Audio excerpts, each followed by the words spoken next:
data out. So why don't we just get started with that.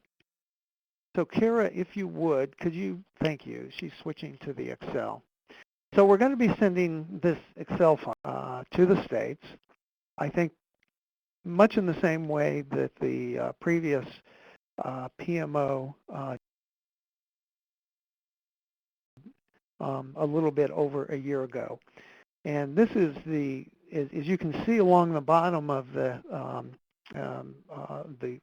frame there are a series of tabs. And the first tab is the domain dashboard. And just to, and by the way, these data have been de-identified. And so where you see state, in this case, state 11, 12, 13, 14, state 14 is highlighted.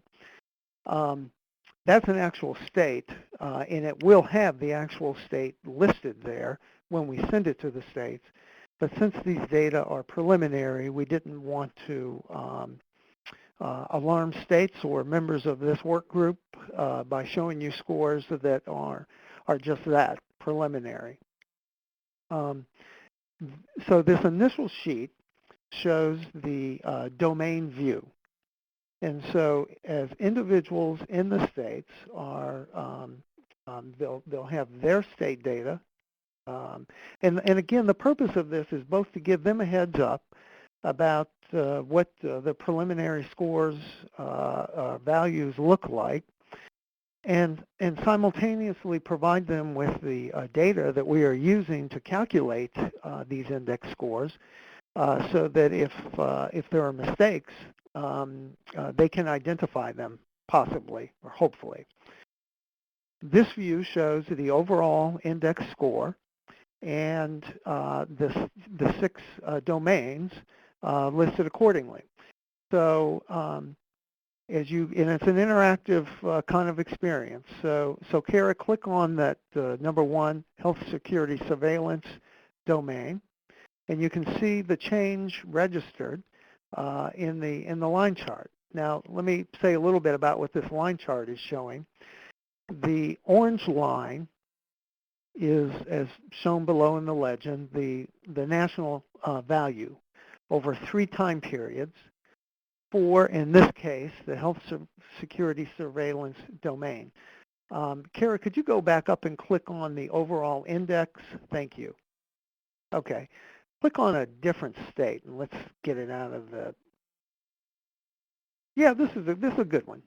Okay, so for this state, state 16, and I have no idea which state this is, we see that both the national score and the state score have been gradually increasing over time.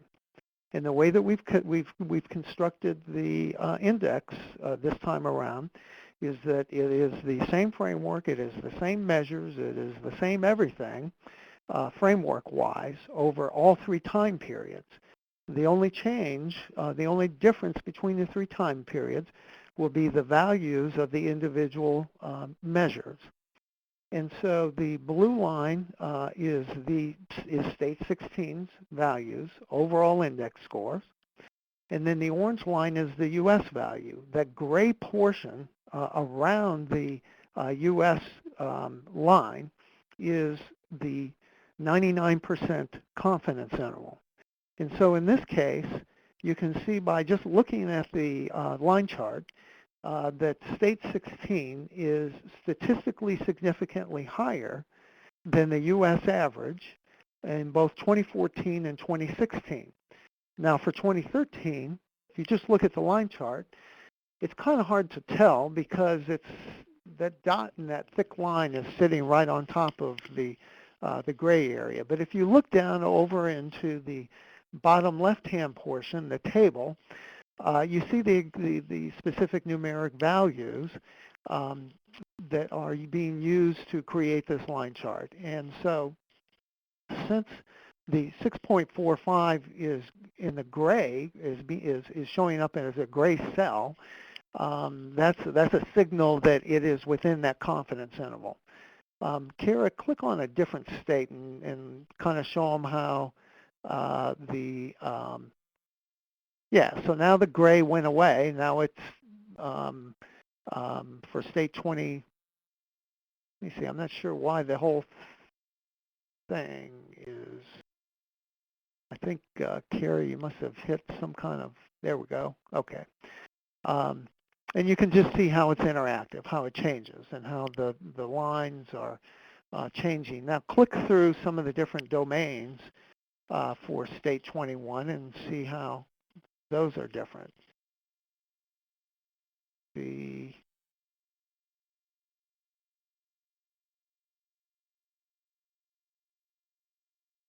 Okay, now hold right there. So here you can see where the confidence intervals.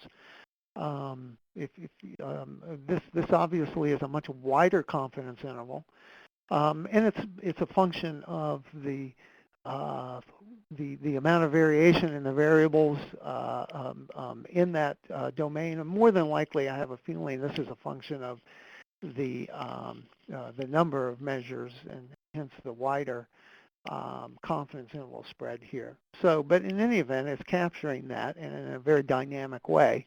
And so the states will be able to go through and march through and look at those scores. Let me pause here and ask if there are any questions.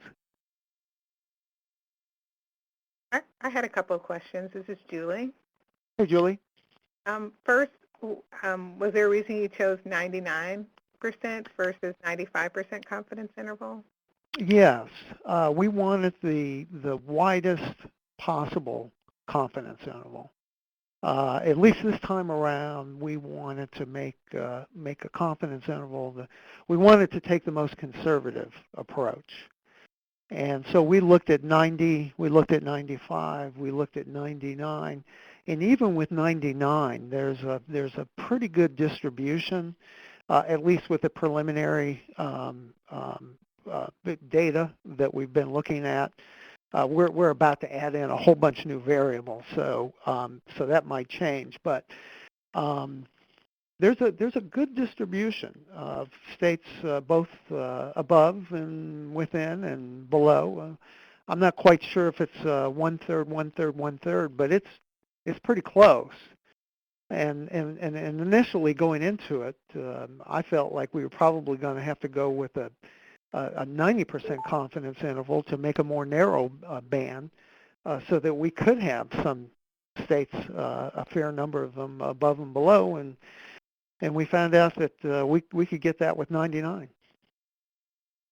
Then my second question, is it possible for them to zoom in, or is it possible to adjust the y-axis in particular? Yeah, right now, so we're going to be sending them the Excel file. And we haven't really talked about, and so I'll open that up to this group. We have not talked about whether we wanted to protect the sheet in any way so that folks could not make changes. I guess I was just assuming we were going to send it to them as is, and so if we do that, they can go in and change. They can change it any way they want. So yes. And if anybody, go ahead and elaborate, Julie, if you think that would be desirable. I just noticed that because the axis goes from 0 to 10, but like at least on the subset that we see, it covers a relatively small interval, and so some of those differences, because of the confidence band, are kind of difficult to see. And so, like if you revise the axis min, or in particular, it might change, so you could actually have a finer grid, and it might make it more apparent differences as well. Sure. Okay. Any other comments or observations? Yeah, this is Bob Burhans. Two quick questions. One is on your table that you have to the left, the bottom left. There's UB and LB. I know what state 21 and I know what national means, but what is UB and LB? Great. Thanks so much, Bob. So Kara will highlight. I've embedded a note in that cell so that if the user hovers over that cell, that little window will open up, and it, as you can see, it says UB is the upper bound and LB is the lower bound, and they each represent a 99% confidence interval. And the second question is why I think this is great for having them scroll through the domains and the measures and the calculations. When we send this out to them, are they going to see how this data is actually going to be illustrated on the website, or is that a separate process? Yeah, Anna is not on this call. And Anna Hoover is, of course, working with the stakeholder engagement and communications work group, along with subject matter and GYMR on developing the materials for the purpose that you described. I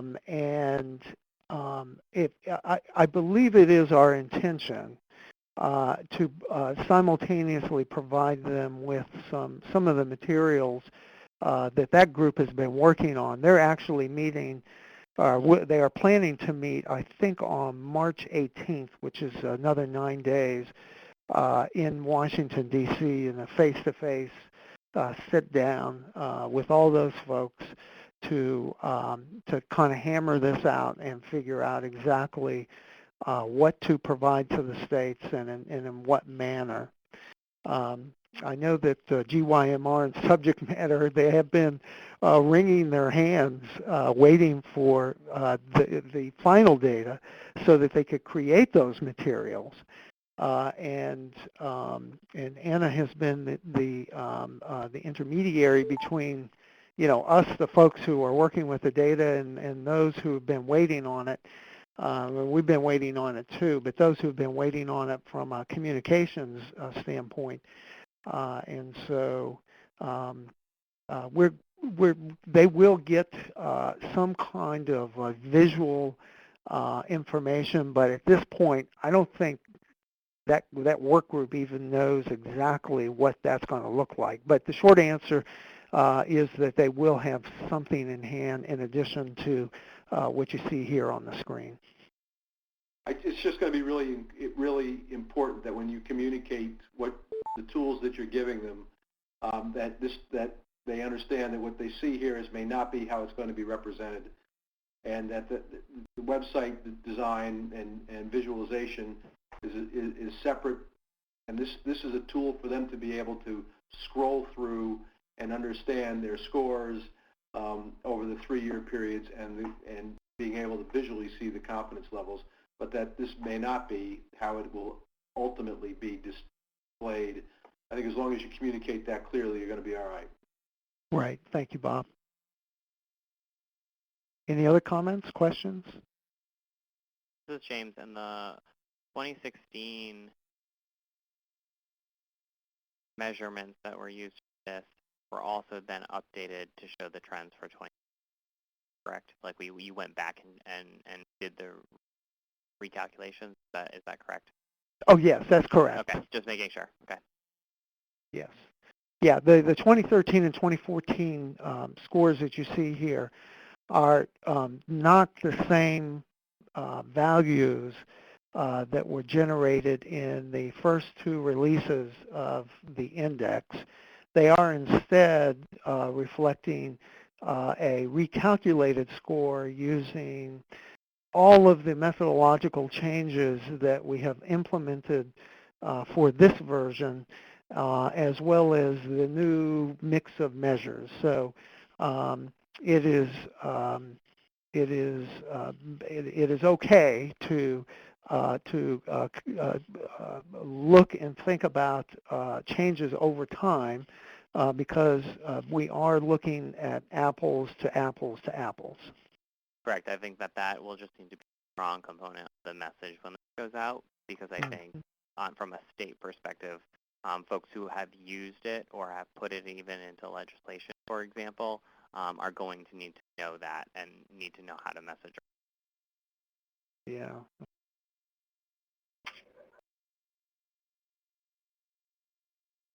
Good.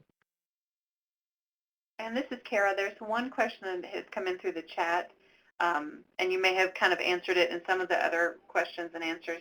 Have you reviewed the minimum and maximums for all of the domains to revise the axis? And that's from Christine Bevick. Mm-hmm. We could make this a, I guess, so here's the trade-off. I mean, we have opted here to manually go in and put the min and max on the scale that the theoretical minimum and the theoretical maximum. But of course, as you all know, Excel is dynamic in the sense that that axis can also be dynamic, reflecting, it can adjust automatically depending upon the values shown. I think that there's and I'm going to take these comments back to Glenn and Anna and Dominique and get their input as well. But let's hear what your thoughts are about the trade-off. So in our mind, I think the reason that we did it this way was anchoring it, the origin at 0, the maximum at 10, is so that as one clicks through, for example, in this case, the domains, and so Kara, if you kindly would you please start out at the overall index under the domain box, and then just slowly, doesn't matter what state, just click on, okay, now click on number 1. So we see now, okay, now hold there. Now go over to the domain box to the left, and then just slowly click down that list. And you can see how it's changing on a 10-point scale. So it more easily gives one a sense of how individual domains compare to each other. I think that if you have a dynamic y-axis, you're going to lose that sense. So there's a trade-off. That as being the sense that, my environmental and occupational score or the national score is, a little bit higher than, maybe one of the other domains here.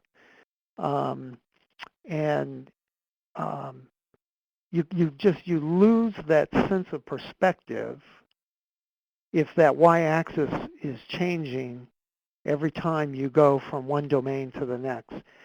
And it's going to get even more complicated when we go to the next tab, which is the subdomain, where we have 19 to choose from. So what are your thoughts about that? That is to say, we're talking about here, the issue is, do you anchor the y-axis at 0 and 10, or do you allow it to be dynamic and move freely depending upon the scores that are being shown? Now, Julie, back to your point, I will tell you though that the actual numbers, now let's not forget, the actual numbers are always going to be right there in that left-hand, in that southwest corner of that window. Is 0 ever used? Like, do some people actually get 0, or what's the lowest value that you observe? Oh, there are some that I can't remember where it was, but there was there was one at one state, and again it was clicking through some of the de-identified stuff, and again these are preliminary data, so we have not really dug into these data yet, because we've been waiting on a bunch of new measures. But based on what we have here, there are none that are 0, but there were some that were in the 1 to 1.5 area. Because I was wondering, even with a fixed scale, if you needed to cover the entire 0 to 10 because it's so wide. But if Right. there are ones that are down in 1, you probably do. Right.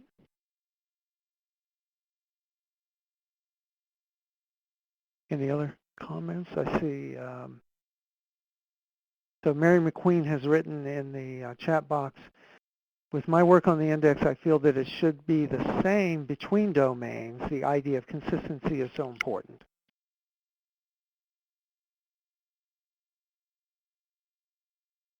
Okay.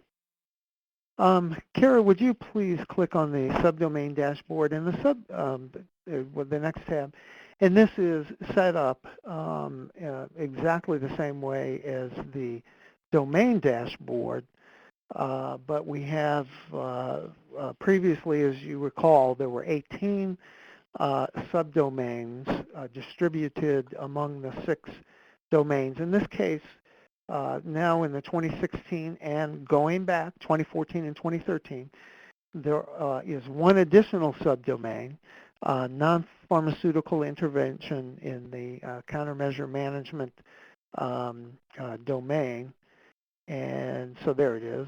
And so you can see there are 3 measures in the subdomain, and it's set up just exactly the same way. And again, you can see there that the 2014 value for state, I guess this is state 6. Yes, this is state 6. It's kind of hard to see whether they're inside or below the confidence interval for 2014. But if you look over in the table, we can see that it's not gray.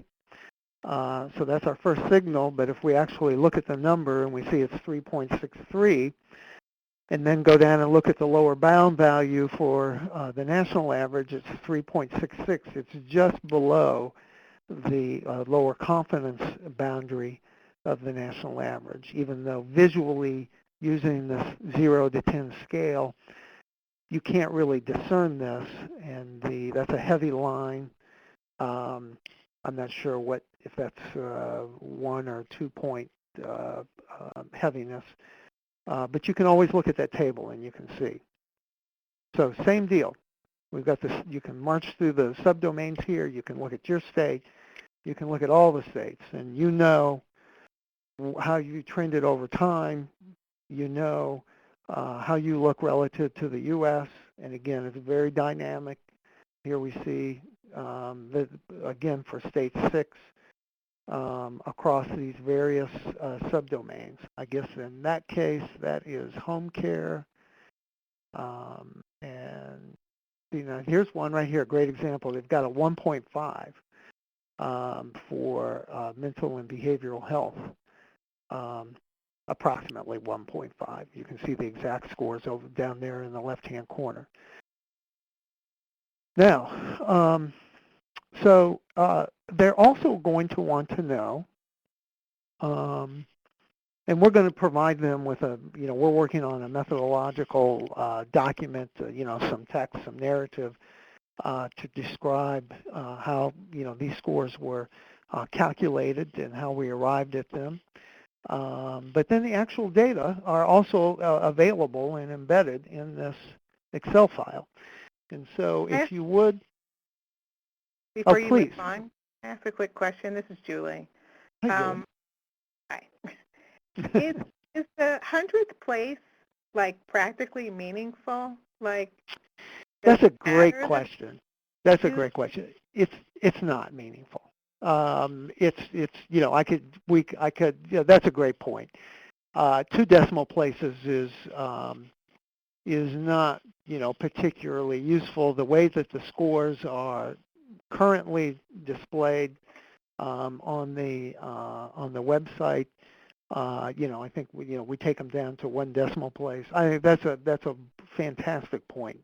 We should really reformat these so that it's to 1 decimal place, I think. At the same time, just for simplicity, when you send this out, I think it may be helpful where in the state line for 2016, maybe you look at the score, and similar to how you gray certain cells, it would be great, I think, if you did sort of a green, yellow, red based on the actual score, just for folks who are looking at it quickly, to see, okay, there's my number, but green I know it's above, yellow I know it's within, the confidence interval maybe, and then red knowing it's below. I think that will ease folks in looking at this.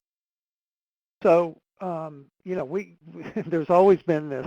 I mean, I like that idea, James, but there has always been this kind of sensitivity about what the colors communicate. Red is bad, and all. I mean, and as long as I've been involved in this project, people have been wringing their hands about presenting information that's going to upset somebody. That you're above, you're below, and so Bob, I'm going to ask you what your feeling is about this, and I'm asking you because you've been involved in it a long time, and you, like James has, but you're on the NAC, and so I'm wondering what your perspective is on James's comment. Well, I guess it's easy. It's an easy comment because what we're going to this is to aid them to go through their scores, and so coding, as James said, would help them do that. So they could, because, with Zika going on right now, particularly in the states where the mosquito is endemic, they're really busy doing a lot of things, preparedness directors. So anything you can do to make it easy for them to go through, I think is smart. And again, I think you have to communicate it, that has been put on this spreadsheet to aid them in their review. But the visualization on the final website is likely to be quite different. Right. Okay. That's an easy thing to do. Great ideas. And I think it will aid because I think you're more often than not going to have folks who are going to want to look through and in greater detail anything that's yellow or red. And I think if you're trying to speed up their review, then that's an easy way to Right. I think what I'll probably do now, of course, you have like what we're looking at now. There's no color coding in the table, but you can see that for state 6, for mental and behavioral health, they're way below the national average.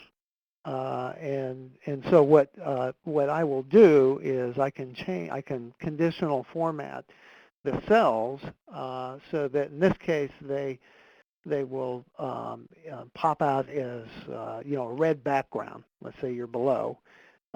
Keep gray so that it's consistent with within the confidence interval over there in the line chart as we have it now, and then use green if it's above. But I think I like that.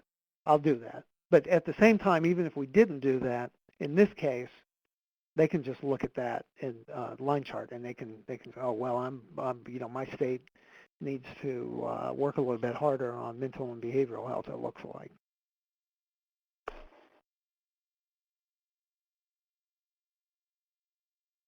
Okay, great. Next is so if they have specific questions about, okay, so how are these things being calculated? That's what the rest of this is. And so if you would click for me, Kara, on that domains and subdomains tab. And so this is kind of similar to the metadata sheet that the previous PMO sent and included in its Excel file. So as you can see, it lists the year and the item name, but in this case, it's just the domains and subdomains. It doesn't include the item measures yet, and it's showing.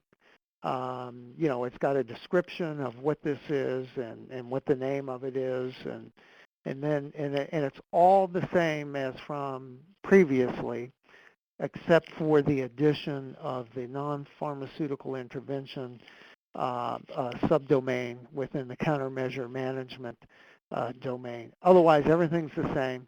And if you scroll across down the right there, you can see in column J is the national calculated score with the upper boundary, lower boundary. And then from M over to whatever M plus 50 letters is, or 49 letters, you will see each of the states listed.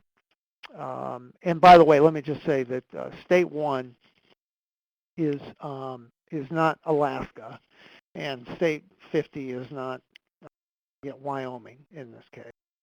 So they were completely randomized, and they're just ordered in this way because the statistical program likes to put state 10 right after state 1 instead of putting state 2 right after state 1. And so here are the state scores, and this will describe what each of these domains and subdomains is conceptually what it means. Then if they have interest, in which they will, we hope, in the individual measures, they are organized by the various subdomains. And so the next tab is the health surveillance and epidemiological investigation. And then here are the measures in this subdomain. And as you can see, they are organized in column B by year. So we have the values over beginning in column 9 over to, I don't know, column A something or other. And you can see it's for 2016, in 2014, and 2013. And just as a point of clarification, we chose these years because these are the years in which the index has been released. So it was released in 2013, it was released in 2014, and it's being released shortly in sometime in April, probably mid to late April in 2016. And these data, however, reflect various years, and so that if we go over to cell L2, we can see for that particular cell, well, in this case, yes, in that case, the way that we have that organized, for this particular measure, this is the number of epidemiologists per, I can't remember what the base was there, 10,000 population or 100,000 population. It's described per 100,000 population. The most recent data when we collected these data was 2014. So what we're doing is that we're starting with 14 and then moving back, and then assigning each, beginning with the most recent to the current release, and then backwards. And so forth. So they can go through and look at each of these values and determine whether this is right or wrong, or if there's better. Well, just give us some kind of reaction to it. I mean, I can remember talking to the folks last year, Ashley Golden, who and her colleagues at ORAL, who were kind of shepherding this along, and I know that she worked very closely with you, Bob. And I remember asking her, during that 2-week period, if they got a lot of input from people, or if they found a lot of mistakes, and I think she told me that there really wasn't a lot of feedback that came back from the state. There was some, and mostly it was because states said, well, look, we've got more recent data. Why don't you use this instead of what you got there? So there was a lot of that going on. And just by the way, in that case, we would not use that data because we want a common data year, common data source for all 50 states. We don't want to pick and choose selective data sources from individual states, and so on. So yes. So, Michael, this is Bob. I guess 2 comments. I would agree with Ashley's characterization that there wasn't a lot of mistakes, but there certainly were a few. and some of those, like it says, there's not a lot of them. But if you're a state and you find a mistake, it's significant to you. So I would agree with their characterization that there weren't a lot, but there were a few, and some of them were just errors when we transfer the data into the spreadsheets, and some of it had to do with the calculations that were done to normalize. So there was a few mistakes. I think she's right. There wasn't many, but nonetheless, they're significant to the states. The second question I have when I'm looking at these numbers, where in this spreadsheet, or do you tell them what weight a certain measure has been given? Well, so nowhere. Factored. Yeah, nowhere in this document or in this file. The weights are used only for in the calculation of the index score.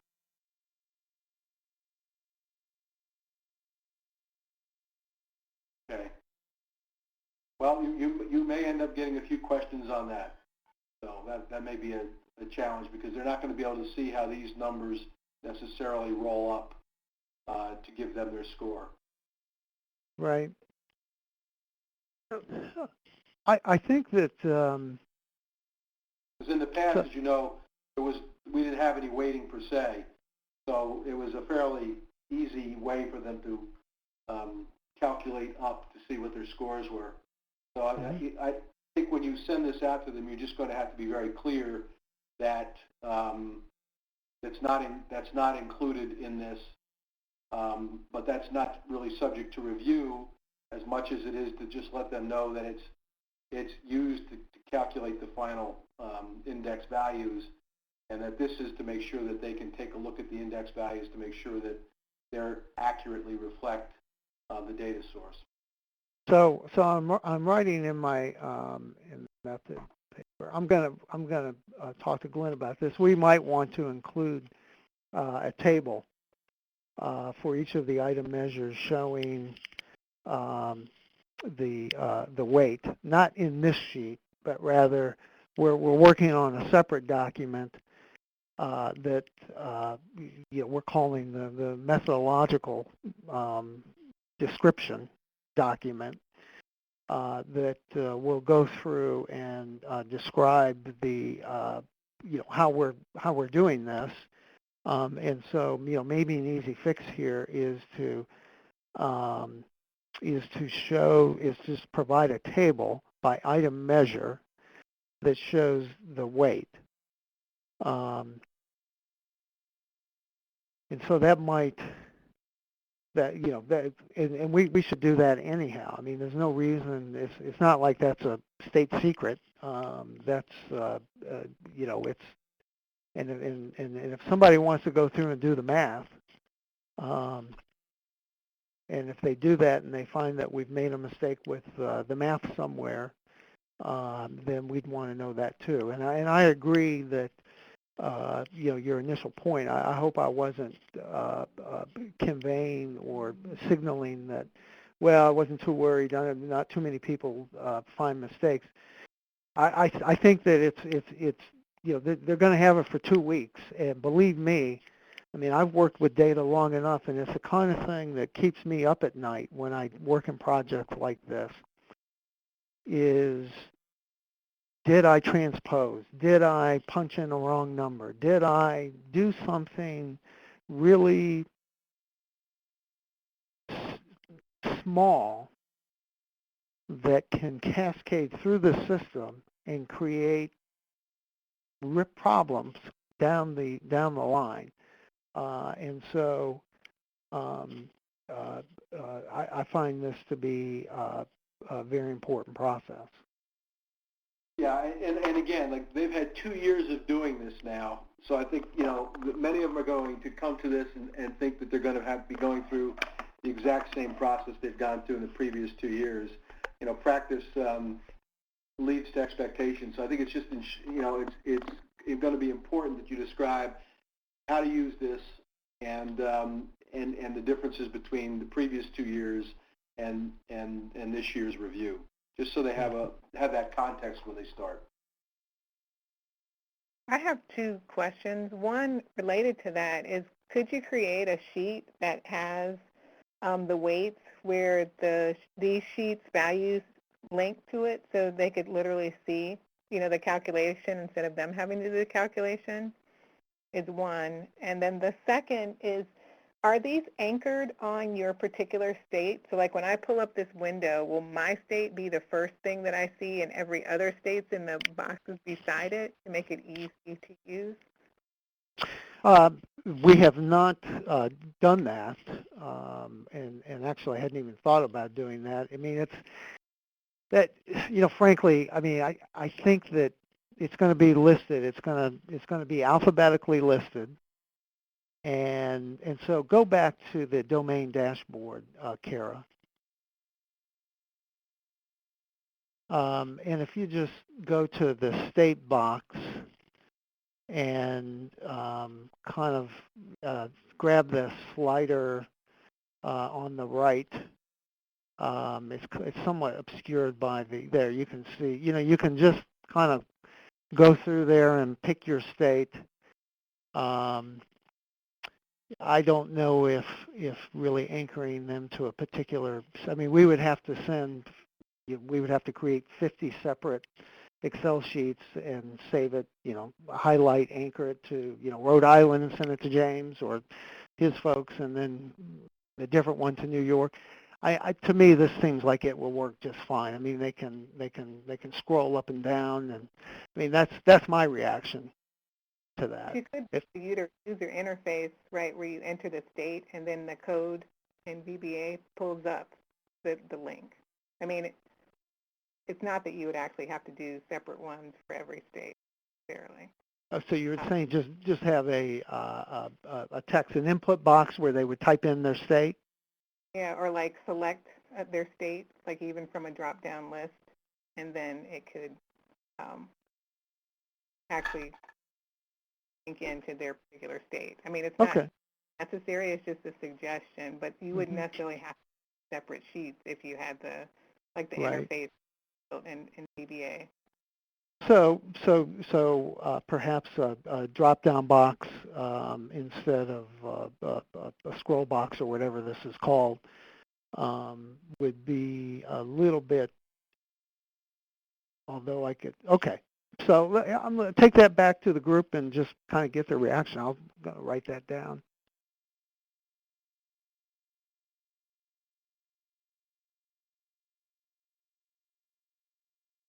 I mean, we're all for making this easy for folks, as easy as we can. It's not easy, right? There's a lot going on here, and it's going to require them to, marshal their intellectual, prowess to and focus and attention to kind of, work their way through this. But we are going to try to provide them with as much material as possible.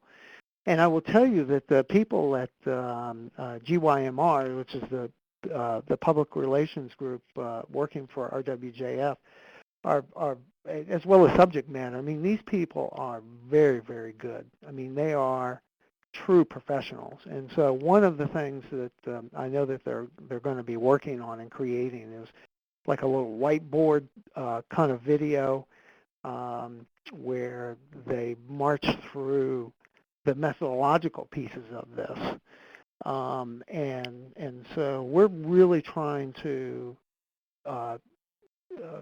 create, and of course now that, I don't think that's going to be available for the review period, but it will be available and on the website when this thing launches, so that when folks go to the website and they're like, oh, now how in the world did I get a 6.8? What does this mean? State 24. And so, I don't know, it'll be, 2 or 3 minutes. I mean, not a 20-minute video. I think they envision just a couple of 3 minutes of, one of these cute little kind of whiteboard things where, somebody's, scribbling and showing and explaining. And so I thought, that was something they came up with, and I thought that was a great idea. I can't wait to see it. I think that'll be helpful. I think the first page is easy. It's the detailed pages that could be overwhelming. Yes. Well, and so the one that they sent last year kind of looks like, is organized very, very similar to what we're doing here. The one difference is that we're showing 3 years of data for each of the measures. And so go back to that tab, if you will, the PHSEI. So I wonder if maybe it would aid in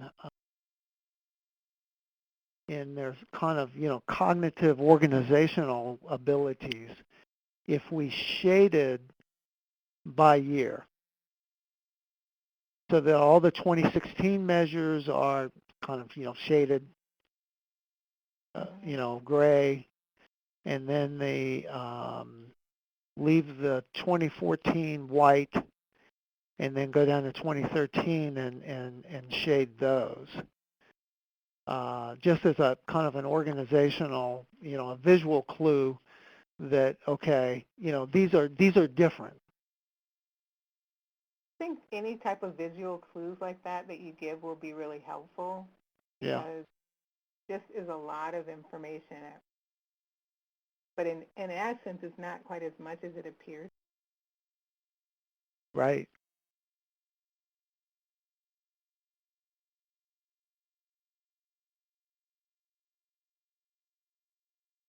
Okay. Any other comments, reactions?